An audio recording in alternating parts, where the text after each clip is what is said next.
The massive crystalline chamber hummed with ancient energy as Ambassador Zethkar of the Vorlanian Empire approached the sealed display case. His 6 arms moved with practiced grace, each hand checking different instruments that measured the mysterious artifact within. The sword hung suspended in a field of blue light, its blade gleaming with an inner fire that no science could explain. "Another failure, Ambassador," reported his chief scientist, Dr. Mirren. Her tentacles curled in frustration as she studied the readouts.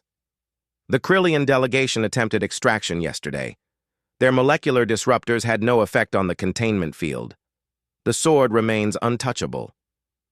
Zethkar's compound eyes focused on the weapon. For 3,000 years it had rested here in the Nexus Station, a neutral territory where dozens of alien species gathered to study the galaxy's greatest mystery. The blade was beautiful beyond description, forged from materials that defied analysis. Symbols ran along its surface in scripts that predated known civilization. Most disturbing of all, it seemed to pulse with life. "What of the Etherian attempt last month?" Zethkar asked, his voice carrying the weight of countless failed missions. "Complete failure," Mirren replied, her voice tight with scientific frustration. "They channeled pure psychic energy into the containment field for 6 hours. The sword absorbed everything they threw at it and actually grew brighter. 3 of their mind shapers collapsed from exhaustion." The chamber's massive doors hissed open, and a delegation of Thraxian warriors entered. Their leader, General Korix, stood nearly 12 feet tall, his chitinous armor gleaming under the artificial lights. Behind him marched 50 of the galaxy's most feared soldiers, each one capable of crushing stone with bare hands. "Move aside, Vorlanian," Korix commanded, his voice like grinding metal. "Today, the Thraxian Empire claims the ancient weapon. Our strength will succeed where your science has failed." Zethkar stepped back reluctantly. He had seen this scene play out dozens of times with different species. The Thraxians were the newest arrival at Nexus Station, drawn like all the others by rumors of the sword's incredible power. Ancient legends spoke of a weapon that could cut through any material, breach any defense, and grant its wielder dominion over the stars themselves. Korix approached the containment field with supreme confidence. His massive claws extended as he studied the blue energy barrier that surrounded the sword. "Primitive technology," he sneered. "The Thraxian military crushed the robotic fleets of Sigma Prime. We conquered the crystal cities of Valderon. This simple barrier will not stop us." The general signaled to his troops. 20 warriors stepped forward, their arms transforming into energy cannons, the weapons charged with a whining sound that echoed through the chamber. Other observers pressed themselves against the walls, knowing what was coming. "Fire!" Korix roared. Twin beams of superheated plasma struck the containment field. The blue energy flared brilliantly, but held firm. The Thraxians poured more power into their assault, their weapons glowing white-hot from the sustained barrage. The field absorbed every joule of energy, growing stronger rather than weaker. "Impossible," muttered Dr. Mirren, checking her instruments. "The containment field is actually converting their attack energy into additional barrier strength. The more they shoot, the more impenetrable it becomes." Korix's eyes blazed with fury. He gestured to his remaining troops. "Physical assault! Breach the barrier with raw strength!" The warriors charged forward, their massive fists and claws striking the energy field. Each impact sent ripples of blue light across the barrier's surface, but it remained intact. The Thraxians attacked with increasing desperation, their blows powerful enough to shatter starship hulls. Yet the ancient containment field held as if their mighty strikes were nothing more than gentle touches. Hours passed. The Thraxian warriors exhausted themselves against the unyielding barrier. Korix himself had struck the field over 1,000 times with enough force to level buildings, but the blue energy remained perfectly stable. Finally, the general stepped back. His breathing labored and his pride shattered. "This is not over," he growled at the assembled observers. The Thraxian Empire will return with greater weapons. We will crack this barrier and claim the sword. As the defeated warriors filed out of the chamber, Zethkar approached Dr. Mirren. How many species have attempted to reach the sword since we began keeping records? She consulted her datapad. 147 different civilizations, Ambassador. The Zephyrians tried using phase technology to walk through the barrier. The Magnetar Collective attempted to disrupt it with gravity waves. The Silicon Syndicate even brought their reality-warping machines. All failed completely. The chamber fell silent, except for the gentle hum of the containment field. Zethkar stared at the sword, wondering what force could create such an impregnable prison. The weapon itself seemed to mock their efforts, its blade catching the light as if it were amused by their failures. There is something else, Mirren said quietly. The Cosmic Archives Division sent new information yesterday. They discovered additional references to the sword in texts from the Andromeda Spiral. Zethkar's attention sharpened. What kind of references? Warnings mostly. Ancient civilizations that encountered the weapon before us. The texts speak of a great trial, a test that only one species could pass. They mention something called the Worthiness Protocol built into the sword's containment system. A test? What kind of test? That's unclear. The texts are fragmentary, damaged by time. But they consistently reference one particular species that would eventually arrive to claim the weapon. A species described as young warriors from a blue world, carriers of impossible determination. Zethkar frowned. Blue world? That could describe hundreds of planets. True, but there's more. The texts mention specific traits of this destined species. They supposedly possess something called spiritual fire, an inner strength that burns brighter than any star. They're described as beings who never surrender, who find hope in hopeless situations, and who protect the innocent even at the cost of their own lives. Dr. Mirren's tentacles curled thoughtfully. The ancient texts also mention that this species would arrive when the galaxy faced its greatest threat. They would need the sword to defend all life against something called the eternal darkness. Prophetic nonsense, Zethkar dismissed. Every civilization has legends about chosen heroes and ultimate weapons. We are scientists, not fortune-tellers. But even as he spoke, the ambassador felt a chill run through his exoskeleton. For weeks, long-range sensors had been detecting strange disturbances at the galaxy's edge. Entire star systems were going dark, their light simply vanishing as if consumed by something vast and hungry. The phenomenon was spreading slowly but steadily toward populated space. The chamber's communication system chimed softly. "Attention all research teams," came the voice of Station Commander Velox. "We have a new arrival requesting permission to study the artifact. A delegation from a recently contacted species called humans." Zethkar exchanged glances with Dr. Mirren. Humans were barely known in galactic politics, having only achieved faster-than-light travel a few decades ago. They were considered primitives by most advanced civilizations, a young species still struggling with basic interstellar technology. "Shall I deny the request?" asked Commander Velox. "Their technology level is far below our standards." "No," Zethkar said after a moment's consideration. "Let them come. After watching the Thraxians fail so spectacularly, I could use some entertainment. What harm could a primitive species possibly do that 147 advanced civilizations could not?" Dr. Mirren's instruments suddenly began beeping frantically. "Ambassador, something's happening to the containment field." The blue energy barrier around the sword was flickering, its steady hum changing to a higher pitch. The ancient symbols on the blade itself were glowing brighter, pulsing in a rhythm like a heartbeat. For the first time in 3,000 years, the artifact was showing signs of activity. "Is it malfunctioning?" Zethkar asked urgently. "I don't think so. The energy patterns are completely different from anything we've recorded. It's almost like... Mirren paused, her scientific training warring with what her instruments were telling her. It's almost like the sword is waking up.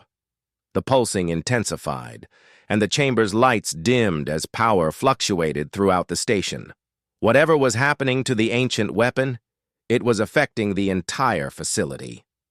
Emergency alarms began sounding as backup systems struggled to maintain stability.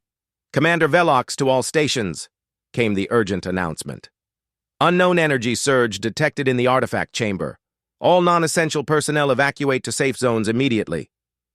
But Zethkar and Dr. Mirren remained, transfixed by the sight of the awakening sword. The weapon's blade was now brilliant with inner fire, and the containment field was shifting from blue to white, to colors that had no names. The very air around the artifact seemed to vibrate with anticipation. "The humans," Mirren whispered, her voice filled with sudden understanding. "The sword started reacting the moment their delegation was announced." Zethkar felt his skepticism crumbling as he stared at the impossible sight before them. "Blue world," he murmured, remembering the ancient texts. "Earth is described as a blue world in our first contact reports." The sword's glow reached blinding intensity before suddenly returning to normal. The containment field stabilized, once again humming with quiet energy. But something fundamental had changed. The weapon no longer seemed to be merely waiting. It was preparing. "How long until the human delegation arrives?" Zethkar asked. 3 hours, Ambassador." As they watched the now quiet sword, both scientists wondered if they were about to witness the end of a 3,000-year mystery. The ancient texts spoke of a destined species arriving to claim the weapon, but they also warned of the terrible price that would come with awakening such power. In the depths of space, beyond the galaxy's edge, something vast and hungry paused in its consumption of light. Ancient sensors, dormant for millennia, had detected the sword's awakening pulse. The eternal darkness stirred, recognizing the signature of its oldest enemy. The final battle was beginning. The chamber fell into tense silence as Zethkar and Dr. Mirren prepared for the arrival of the humans. Neither could shake the feeling that everything was about to change forever. The sword waited, patient and ready, for hands that had never touched its hilt, but had always been destined to wield it.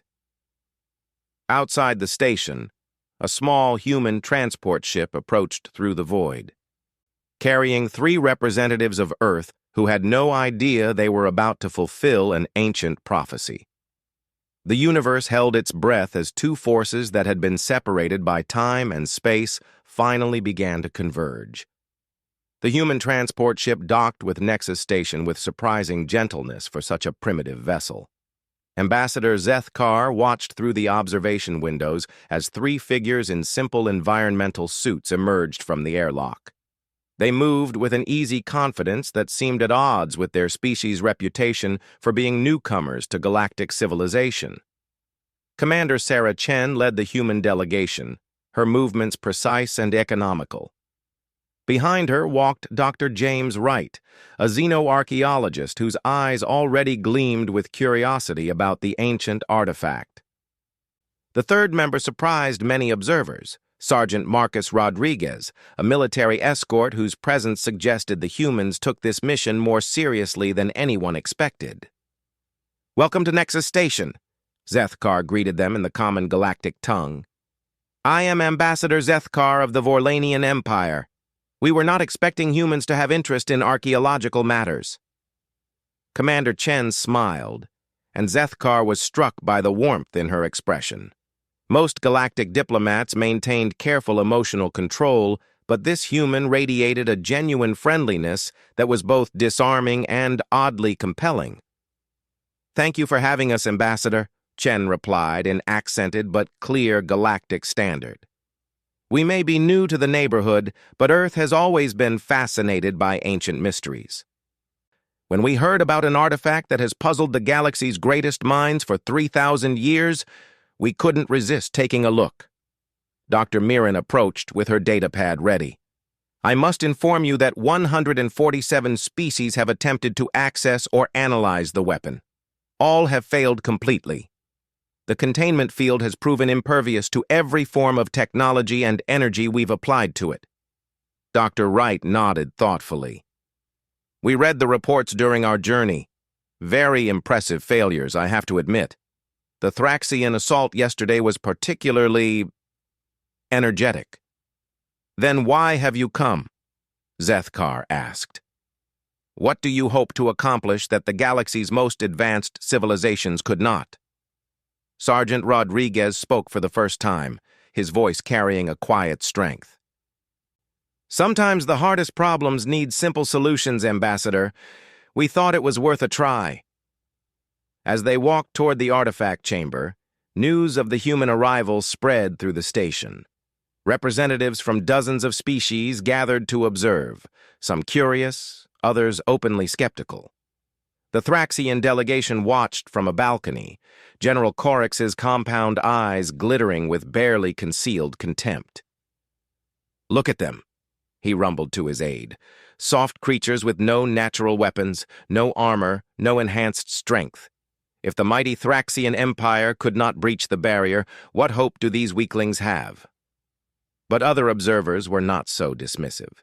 Dr. Yellen of the Arcturus Collective had been studying human psychology since first contact, and something about their delegation intrigued her. Notice their body language, she whispered to her assistant. They show no fear, no hesitation. Most species approach the sword with reverence or aggression. These humans seem comfortable. The artifact chamber had been cleared of all but essential personnel. The sword hung in its containment field, as it had for millennia. But Zethkar noticed the subtle changes that had occurred since the human's arrival was announced.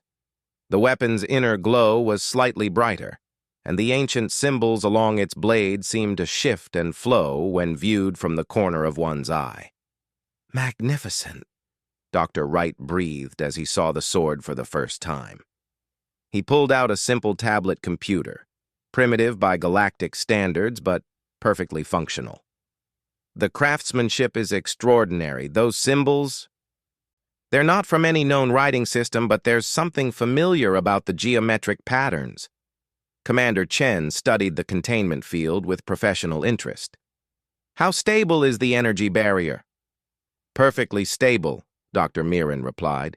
It has never fluctuated by even a fraction of a percent in all our observations. Until today, Zethkar corrected quietly. The field showed unusual activity when your delegation was first announced. The humans exchanged glances, and Sergeant Rodriguez stepped closer to the containment field. May I ask what you've observed about the barrier's properties? It absorbs all forms of energy directed at it, Mirren explained. Heat, electricity, plasma, even exotic particles. The more force applied, the stronger it becomes. Physical impacts are completely ineffective. We've also tried phase displacement, dimensional shifting, and quantum tunneling. Nothing works. Dr. Wright was taking readings with his tablet, frowning at the results. James? Chen asked. What is it? I'm picking up some very strange energy signatures, he replied. My equipment isn't as sophisticated as what's available here, but it's calibrated specifically for human neural patterns. There's something about this containment field that resonates with human brainwave frequencies. Impossible, protested Dr. Mirren. We've scanned the barrier with every known form of analysis. There's no evidence of any species-specific components. Maybe you weren't looking for the right thing, Rodriguez suggested quietly. He had been standing silently, studying the sword with an intensity that made several observers uncomfortable. Dr. Wright, what exactly are you detecting? The field seems to be scanning for something, like it's waiting for a specific signal or response. And based on my readings, that signal is something only human neural patterns could generate. The chamber fell silent, except for the humming of the containment field. Zethkar felt a chill as he remembered the ancient texts Dr. Mirren had mentioned. young warriors from a blue world, carriers of impossible determination.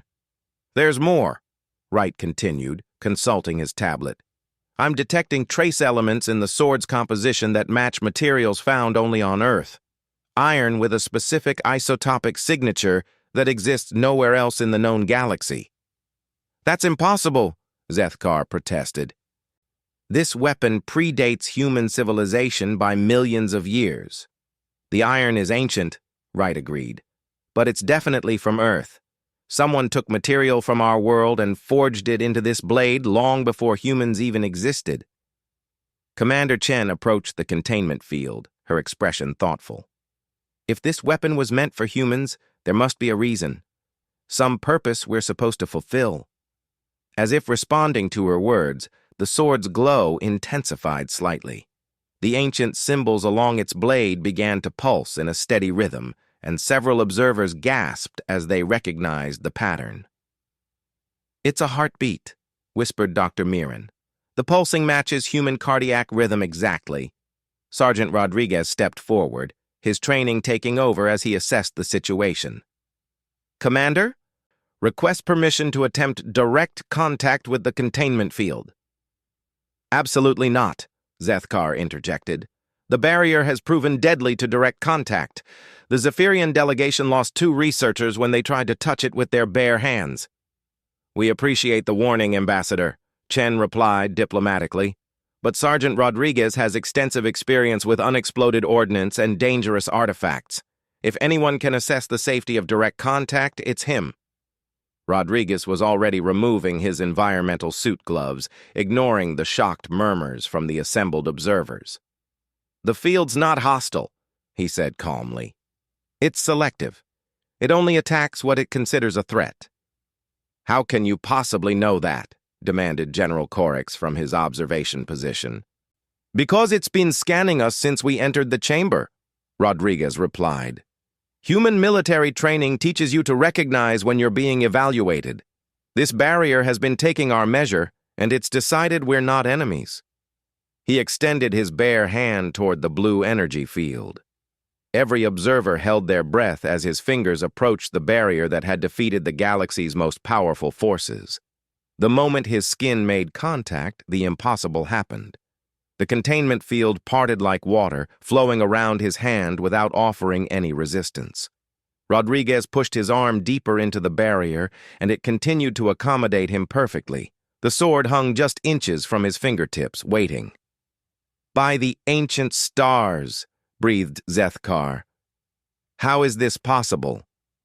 The field isn't a prison, Chen realized.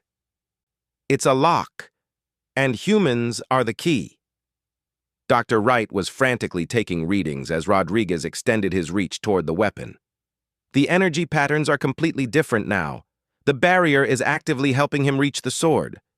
But Rodriguez hesitated, his hand hovering near the ancient blade. Commander, I'm reading massive energy buildup in the weapon itself.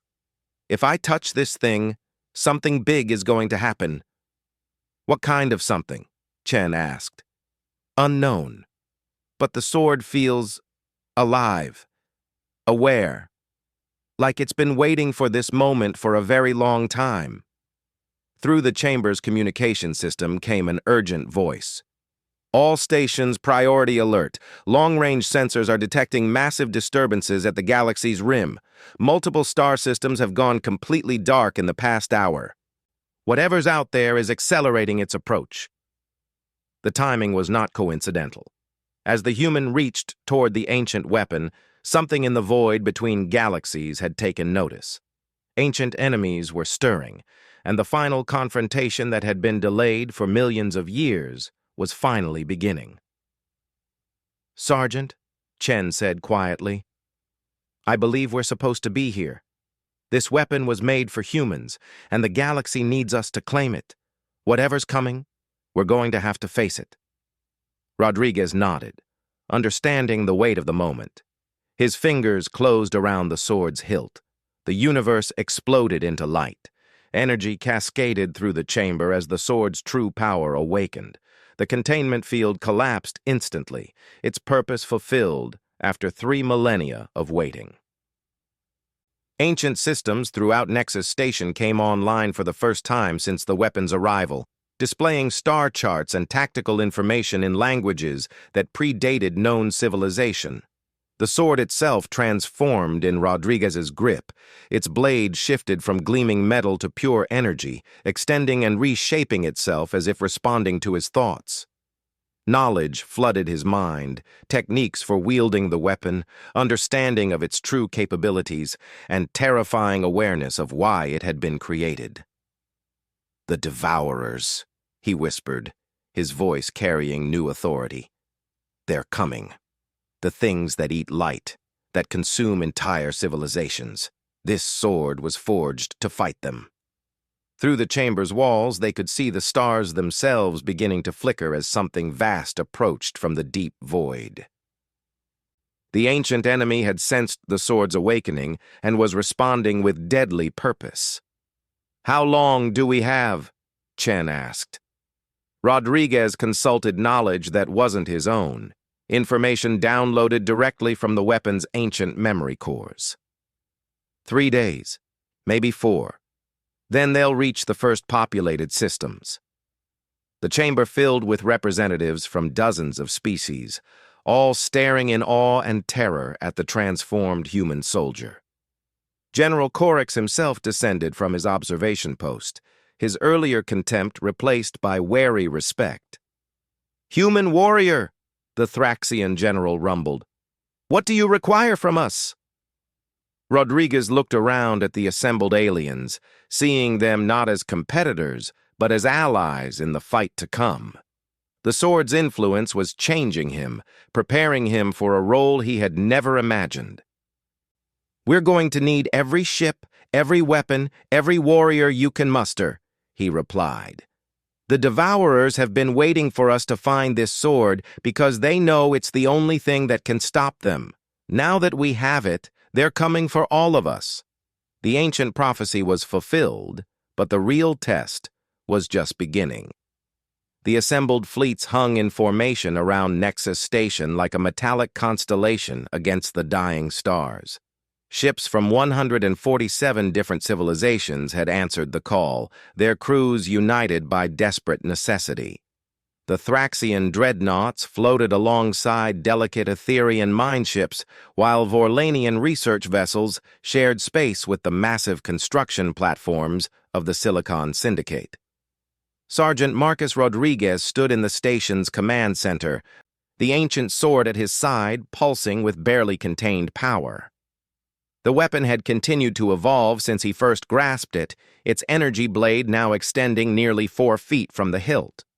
More importantly, it had been teaching him, downloading millions of years of accumulated knowledge directly into his consciousness. "Status report," Commander Chen requested as she entered the command center. The past 3 days had transformed her as well, though in different ways. The combined fleet had chosen her as overall commander, recognizing something in her leadership style that transcended species barriers. "Not good," Rodriguez replied, his enhanced awareness allowing him to process data streams from thousands of sensors simultaneously. "The Devourers have consumed 47 star systems in the past 72 hours. They're accelerating faster than our projections predicted." Ambassador Zethkar approached with Dr. Mirren, both looking haggard from endless strategy sessions. "The outer colonies are reporting complete communication blackouts," Zethkar reported. "Everything within 50 light-years of the advancing darkness has simply vanished." Rodriguez nodded grimly. The sword's ancient memories had shown him exactly what the Devourers did to civilizations they encountered. They didn't just destroy, they consumed everything, converting matter and energy into more of themselves. Planets, stars, even space itself was transformed into their dark substance. "How long until they reach the core systems?" Chen asked. 18 hours, came the reply from Dr. Wright, who had been coordinating with the station's xenoarchaeology team. "But Marcus, the sword is showing me something else. There are patterns in the Devourer advance that match ancient battlefield tactics." Rodriguez consulted the weapon's memory banks, his consciousness merging briefly with knowledge accumulated across eons. They're not just consuming randomly, he realized. They're driving us toward a specific location, the nexus point, the gravitational center of our galaxy. Why would they want us there? General Corix demanded. The Thraxian commander had become Rodriguez's most vocal supporter once he realized the human's tactical brilliance was enhanced by the sword's ancient wisdom. Because that's where the final battle was always meant to happen, Rodriguez replied, understanding flooding through him. The sword wasn't just created to fight the Devourers, it was designed to end them permanently. But it requires a specific set of conditions to unleash its full power. The command center's main display lit up with a three-dimensional map of the galaxy. Red zones marked the advancing darkness, while blue indicators showed the positions of the Allied fleet. At the center, a golden point marked the nexus, a region of space where gravitational forces from the galaxy's spiral arms created a stable anchor point. The ancient civilization that forged this weapon fought the Devourers before, Rodriguez continued, the sword's memories becoming clearer with each passing moment. They managed to wound them severely, but couldn't deliver the killing blow, so they prepared this trap, waiting for a species with the right combination of courage and determination to spring it. Humans, Dr. Mirren whispered. The texts mentioned carriers of impossible determination. We don't give up, Chen said simply. It's not in our nature. Even when facing impossible odds, humans find a way to keep fighting. Rodriguez felt the sword pulse with approval at her words. The weapon had been testing him constantly since their first contact, evaluating not just his combat skills, but his fundamental character. What it found seemed to satisfy whatever criteria its creators had established. "Commander," came an urgent voice from the communications station. "We're receiving distress signals from the Proxima defense grid. The Devourers have broken through the outer perimeter." Through the viewports, they could see the first signs of the enemy's approach. Stars were winking out one by one as the darkness consumed them, leaving empty voids where stellar systems had existed for billions of years. The sight was terrifying in its absoluteness, not just destruction, but complete erasure of everything that had ever been. "All ships, prepare for hyperspace transition," Chen announced across the fleet communications. "We're moving to the nexus point. This ends today, one way or another." The massive armada began its jump to hyperspace in carefully coordinated waves. Rodriguez watched the familiar distortion effects as space folded around them, but the sword was showing him deeper layers of reality. He could see the quantum structures underlying normal space and how the Devourers were systematically corrupting them. "They're not just eating matter and energy," he told Chen as they traveled through hyperspace. "They're unraveling the fundamental forces that hold reality together. If they're not stopped at the nexus, they'll eventually consume everything, not just our galaxy, but the entire universe." The weight of that revelation settled over the command center. They weren't just fighting for their own civilizations anymore, they were fighting for existence itself. The fleet dropped out of hyperspace at the nexus point, emerging into a region of space unlike anywhere else in the galaxy. Gravitational forces twisted and folded reality into impossible geometries, while streams of pure energy flowed between massive gravitational anchors. It was beautiful and terrifying, a place where the normal laws of physics bent to accommodate forces beyond comprehension. "Sensors are detecting massive energy buildup at the edge of the system," reported the tactical officer. "The Devourers will arrive within the hour." Rodriguez drew the ancient sword, feeling its power flow through him like liquid fire. The weapon was responding to the unique conditions at the nexus, its energy blade extending to nearly 10 feet in length. But more than that, he could feel it connecting to something vast and powerful hidden within the gravitational anomalies. "There," he said, pointing to what looked like empty space near the system's center. The sword is showing me an ancient installation. It's been waiting here for millions of years, powered by the gravitational forces of the Nexus itself. As he spoke, space itself began to shimmer and fade, revealing a massive crystalline structure that had been hidden by some form of advanced cloaking. The installation was enormous, easily the size of a small moon, its faceted surfaces reflecting and amplifying the energies flowing through the Nexus point. "By all the gods of my ancestors," breathed General Corix, "what is that thing?"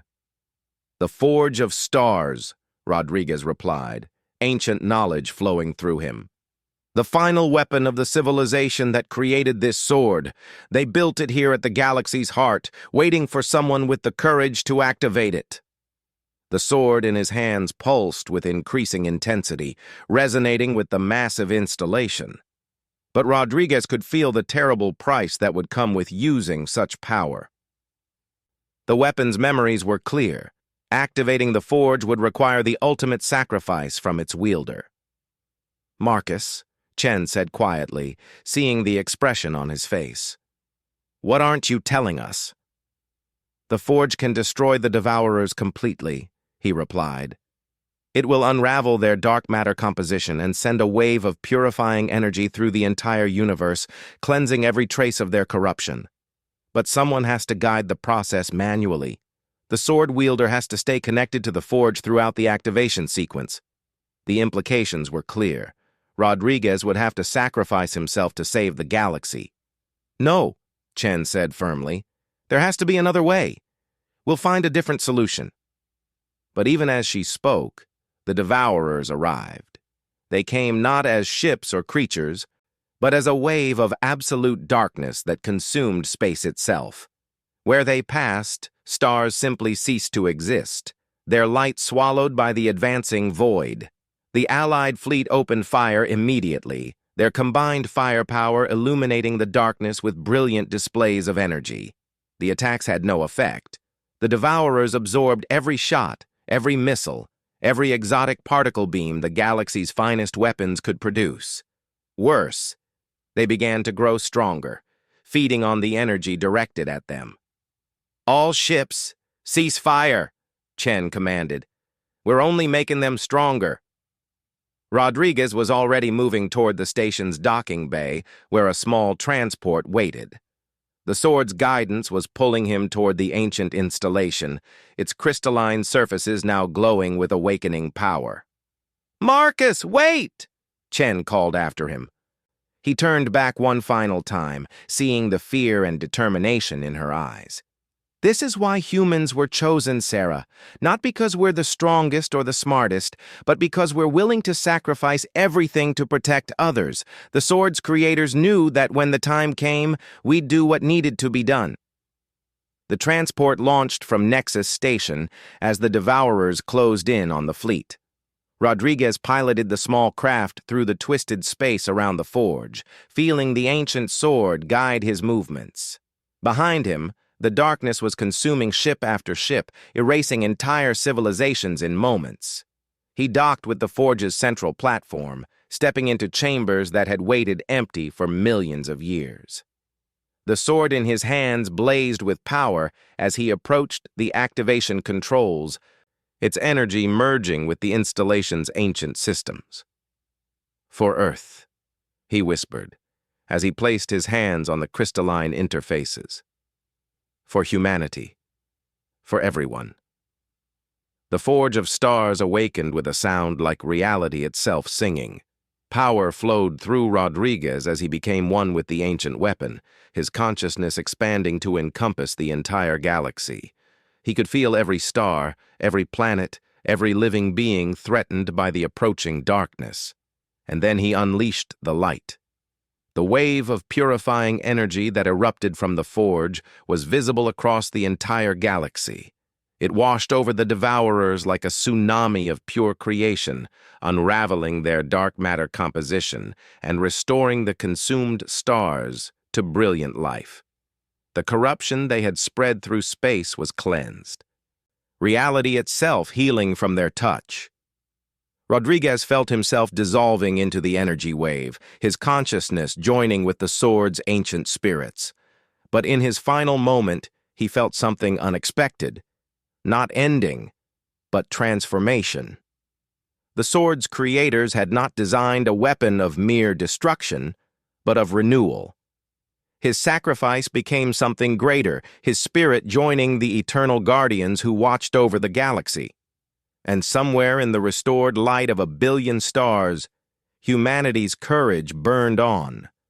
A beacon that would guide other species toward the same impossible determination that had saved them all. The ancient sword, its purpose finally fulfilled, came to rest in the Forge's heart, waiting once again for the day when the galaxy might need its power. But this time, it carried within it the spirit of a human sergeant who had proven that some things are worth any sacrifice to protect.